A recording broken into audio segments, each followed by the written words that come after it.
নমস্কার। সুকুমার রায়ের গল্প সমগ্র থেকে আজকের ছোট গল্প অরফিউস।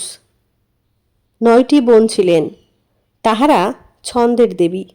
গানের ছন্দ, কবিতার ছন্দ, নৃত্যের ছন্দ, সঙ্গীতের ছন্দ, সকল রকম ছন্দকলায় তাহাদের সমান আর কেহই ছিল না।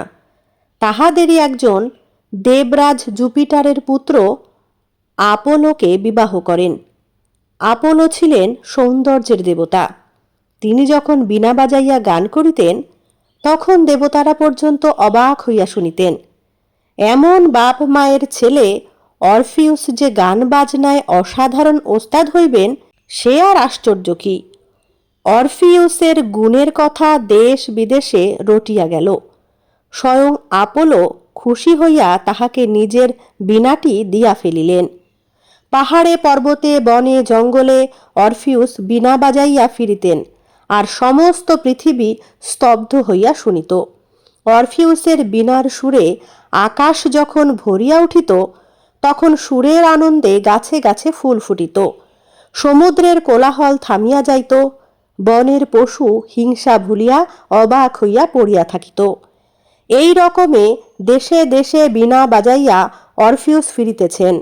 এমন সময় একদিন ইউরিডিস নামে এক আশ্চর্য সুন্দরী মেয়ে তাহার বীণার সুরে মোহিত হইয়া দেখিতে আসিলেন। কে এমন সুন্দর বাজায়? ইউরিডিসকে দেখিবা মাত্র অরফিউসের মন প্রফুল্ল হইয়া উঠিল।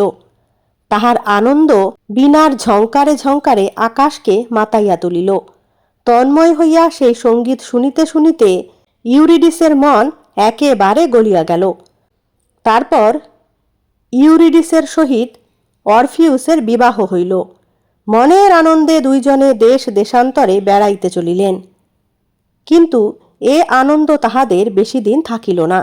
একদিন মাঠের মধ্যে এক বিষাক্ত সাপ ইউরিডিসকে কামড়াইয়া দিল এবং সেই বিষেই ইউরিডিসের মৃত্যু হইল।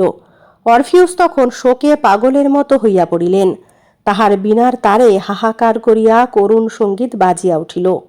কি করিবেন, কোথায় যাইবেন কিছুই ভাবিয়া না পাইয়া ঘুরিতে ঘুরিতে অরফিউস একেবারে অলিম্পাস পর্বতের উপর আসিয়া পড়িলেন। সেখানে দেবরাজ বজ্রধারী জুপিটার তাহার দুঃখের গানে ব্যথিত হইয়া বলিলেন, যাও, পাতালপুরীতে প্রবেশ করিয়া যমরাজ প্লুটোর নিকট তোমার স্ত্রীর জন্য নূতন জীবন ভিক্ষা করিয়া আনো। কিন্তু জানিও এ বড় দুঃসাধ্য কাজ। প্রাণের মায়া যদি থাকে তবে এমন কাজে যাইবার আগে চিন্তা করিয়া দেখো। অরফিউস নির্ভয়ে বীণা বাজাইতে বাজাইতে পাতালের দিকে চলিলেন। পাতালপুরীর সিংহদ্বারে যমরাজের ত্রিমুণ্ড কুকুর দিন রাত পাহারা দেয়। অরফিউসকে আসিতে দেখিয়া রাগে তাহার 6 চক্ষু জ্বলিয়া উঠিল। তাহার মুখ দিয়া বিষাক্ত আগুন ফেনাইয়া পড়িতে লাগিল। কিন্তু অরফিউসের বীণার সুর যেমন তাহার কানে আসিয়া লাগিল অমনি শান্ত হইয়া শুইয়া পড়িল। অরফিউস অবাধে পাতালপুরীতে প্রবেশ করিলেন। তখন পাতালপুরী কম্পিত করিয়া বীণার ঝঙ্কার বাজিয়া উঠিল। নরকের অন্ধকার ভেদ করিয়া সে সঙ্গীত পাতালের অতল গুহায় প্রবেশ করিল। সেই শব্দে যমদূতের হুঙ্কার আর পাপীদের চিৎকার মুহূর্তের মধ্যে থামিয়া গেল। জলের মধ্যে আকণ্ঠ ডুবিয়া অত্যাচারী ট্যান্টেলাস পিপাসায় পাগল। পান করিতে গেলেই জল সরিয়া যায়। বীণার সঙ্গীতে সে তাহার তৃষ্ণা ভুলিয়া গেল।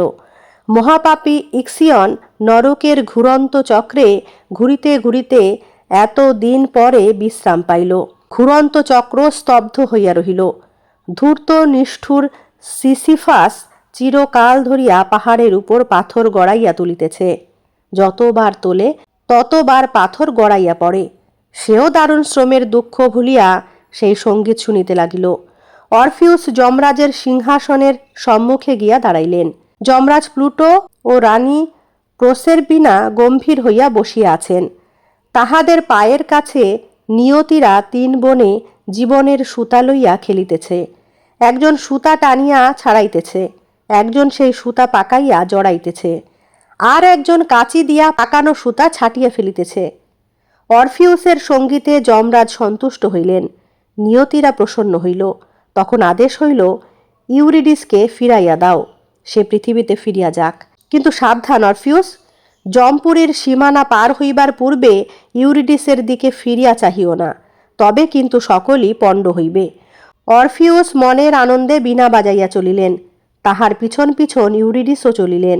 জমপুরীর সীমানায় আসিয়া অরফিউস মনের আনন্দে নিষেধের কথা ভুলিয়া ফিরিয়া তাকাইলেন।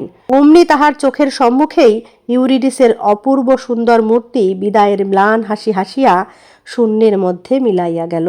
তারপরে অরফিউস আর কি করিবেন? তিনি বনে জঙ্গলে পাহাড়ে পাগলের মতো সন্ধান করিতে লাগিলেন।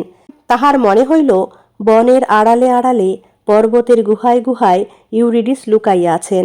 মনে হইল গাছের পাতায় পাতায় বাতাসের নিঃশ্বাস বলিতেছে, ইউরিডিস, ইউরিডিস।